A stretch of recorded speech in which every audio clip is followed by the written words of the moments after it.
Hello friend, welcome back to my YouTube channel.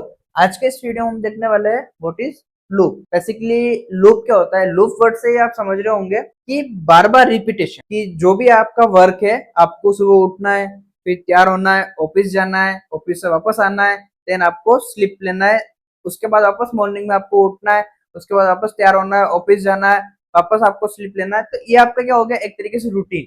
अब ये routine जो है वो यदि आप बार बार फॉलो करते हो, हर बार फॉलो करते हो, तो उसको क्या कहते हैं हम, बेसिकली लूप। अब कोडिंग लैंग्वेज में भी क्या होता है कि आपके पास कोई भी एक कोड है, कि जस्ट लाइक आपके पास दो वेरिएबल को जो है वो प्लस करने का एक कोड है, डन। तो आप बार बार उस कोड को नहीं लिखोगे, वहां पे आप क्या करोगे, लूप का यूज करोगे कि जितने वेरिएबल है वो प्लस प्लस प्लस प्लस होते रहे, या जितनी बार आपको उसको कोड को यूज करना है तो आप जो है वो लूप की मदद से कर सको। बेसिकली एक साइकिलिंग हो गई है कि आपको यहाँ से यहाँ तक जाना है, वापस आना है, वापस जाना है, वापस आना है, वापस जाना है। तो वहाँ पे आप डिफाइन कर सकते हो आपको कहाँ से स्टार्ट करना है, कितनी बार आपको जो है इंक्रीमेंट डिक्रीमेंट करना है और कहाँ खत्म करना है, डन। तो अब यहाँ पे जो है हम बेसिक डेफिनेशन देख लेते हैं कि लूप की डेफिनेशन होती क्या है। अब for loop in PHP is used to execute a block of code multiple times. तो आपके पास क्या एक ब्लॉक ऑफ कोड है। अब ब्लॉक ऑफ कोड क्या होता है, बेसिकली कि आपके पास एक कोड है जस्ट लाइक 5 लाइन या 6 लाइन का, डन।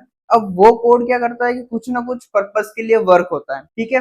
अब उसको आपको मल्टीपल टाइम्स चलाना है, तो वहां पे आप क्या यूज करोगे, लूप। कि आपको एक ही कोड है, उसको बार बार बार बार बार बार बार बार कैलकुलेशन के लिए यूज करता है, तो वहां पे आप क्या करोगे, हर बार हर एक कैलकुलेशन के लिए कोड नया नहीं लिखोगे, आप उसी कोड को रीयूज करोगे। तो वहां पे आप क्या कर सकते हो, वहां पे जो है आप लूप का यूज कर सकते हो, done. It is mainly used to when the number of repetition is already now done।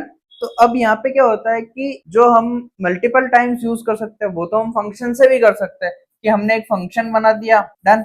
उसको जो है हम वापस रिकर्सिवली कॉल कर सकते हैं या डायरेक्टली कॉल कर सकते हैं। बट लूप का क्या होता है कि यहाँ पे हमको ऑलरेडी पता होता है कि हमको लूप कितनी बार चलाना है। जस्ट लाइक कि आपके पास एक टास्क आया है, डन, कि प्रिंट 1 to 100। तो आप क्या करोगे, आपका स्टार्टिंग पॉइंट क्या होगा, 1, एंड आपका एंड पॉइंट क्या है, 100। तो आपको क्या करना है, हर एक बार +1 +1 +1 करके लूप चलाना है। तो आप क्या करोगे, सिंपली एक वेरिएबल लोगे, उसको प्रिंट करोगे, देन उसको लूप में घुमा दोगे, तो वो क्या करेगा, हर एक बार लूप जैसे चलेगा वो +1 +1 +1 करते रहेगा। तो यहाँ पे आपको क्या होता है कि ऑलरेडी पता होता है कि आपको रिपीटेशन कितने करने हैं, डन। अब हम देख लेते हैं वाई यूज फॉर लूप, कि लूप हम क्यों यूज करते हैं। जब हमारे पास ऑलरेडी फंक्शंस है, ऑलरेडी हमारे पास कोड जो है वो हम लिख सकते हैं, तो हम लूप क्यों यूज करें, रिपीटिंग कोड ऑटोमेटिक। तो अब यहाँ पे हमारे पास यदि हम लूप यूज करते हैं तो क्या फायदा होता है कि जितना भी हमारा कोड है वो ऑटोमेटिकली रिपीट हो जाएगा, क्योंकि हम लूप के अंदर जितना भी कोड डालेंगे वो जितनी बार लूप लूप एग्जीक्यूट होगा उतनी बार वो कोड जो है वो ऑटोमेटिकली रिपीट हो जाएगा। Printing number and tables. तो जब भी हम नंबर्स प्रिंट करते हैं या फिर कोई टेबल्स बनानी है हमको, तो उस टाइम भी जो हम है वो लूप का यूज करते हैं, क्योंकि हमको टेबल में रो बनानी होती है, और रो जो होती है वो हमारे अकॉर्डिंग टू हेडर के चलती है, कि first second third fourth five six seven eight. तो वहां पे भी हम जो है वो लूप का यूज करते हैं। एरे, उसके बाद हम जो है वो पैटर्न प्रोग्रामिंग में भी करते हैं, और उसके बाद saving time and reduce code. तो ये क्या करता है, हमारा टाइम भी सेव करता है और कोड को भी रिड्यूस करता है, क्योंकि यदि हमको सेम चीज जो है वो 5 बार रिफ्लेक्ट करवानी है तो हमको 5 बार कोड लिखना पड़ता है। बट यहाँ पे जो है हम लूप का यूज करके उस काम को एक ही कोड में हम जो है वो कर सकते हैं। अब देख लेते हैं बेसिक सिंटेक्स की किस तरीके से पीएचपी में जो है वो हम लूप को जो है वो यूज कर सकते हैं, डन। तो यहाँ पे हम जो एग्जांपल देख रहे हैं वो है फॉर लूप, डन। तो हमने यहाँ पे फॉर लिखा है, फिर हम जो है वो एनालाइजेशन करेंगे कि हमारा जो स्टार्टिंग वैल्यू जो होगी वो क्या होगी, कि हमारा जो लूप कहाँ से स्टार्ट हो रहा है। जस्ट लाइक मैंने यहाँ पे कर दिया 1, ओके। फिर हमारी आ जाएगी कंडीशन कि कहाँ तक जो है वो हमारा लूप चलेगा। तो मैंने यहाँ पे कह दिया कि 1 ग्रेटर देन या 1 स्मॉलर देन 100, ठीक है। कि जब तक जो 1 है वो स्मॉलर देन 100 है तब तक जो है वो ये वैल्यू चलेगी।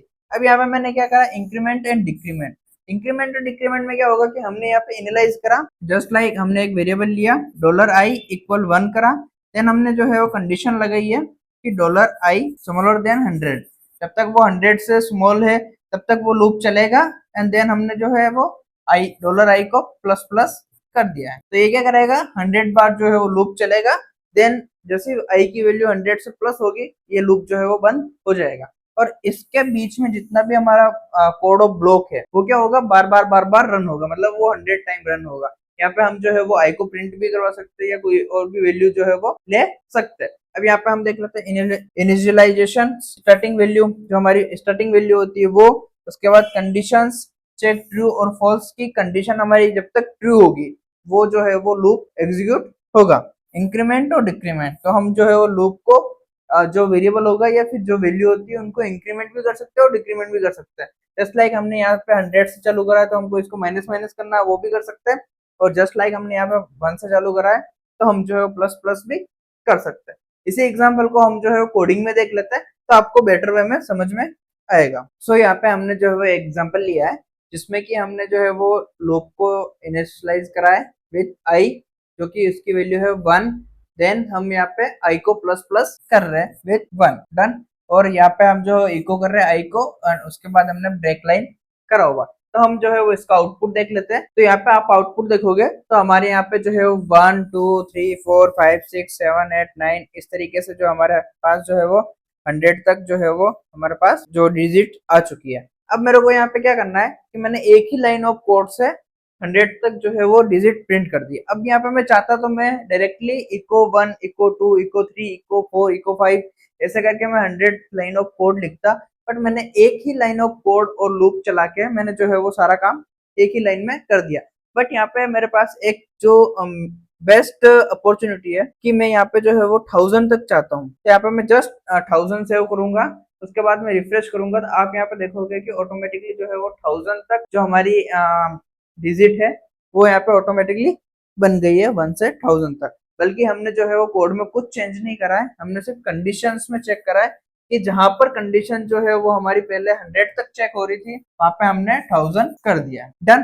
तो इस तरीके से आप लूप का यूज करके अपने कोड को छोटा कर सकते हो और अपने लॉजिक को बार बार जो है वो लूप में चला सकते हो, जिससे कि आपका कोड भी छोटा होगा और आपकी जो कोड की इफिशियंसी है वो भी बढ़ेगी एंड आपका जो टाइम है वो भी बचेगा। सो फ्रेंड्स, आज की वीडियो में इतना ही। और यदि वीडियो आपको अच्छा लगा है तो वीडियो को लाइक कर देना, अपने दोस्तों से शेयर कर देना एंड चैनल को सब्सक्राइब कर देना फॉर न्यू वीडियो के लिए। और यदि आपको इस वीडियो से रिलेटेड कोई भी क्वेरी है तो आप मेरे को कमेंट में लिख सकते हो। देन उसके बाद आपको डिस्क्रिप्शन में मेरा इंस्टाग्राम का लिंक मिल जाएगा, तो वहाँ पे आप मेरे को डीएम कर सकते हो। Thank you friends, watch my video.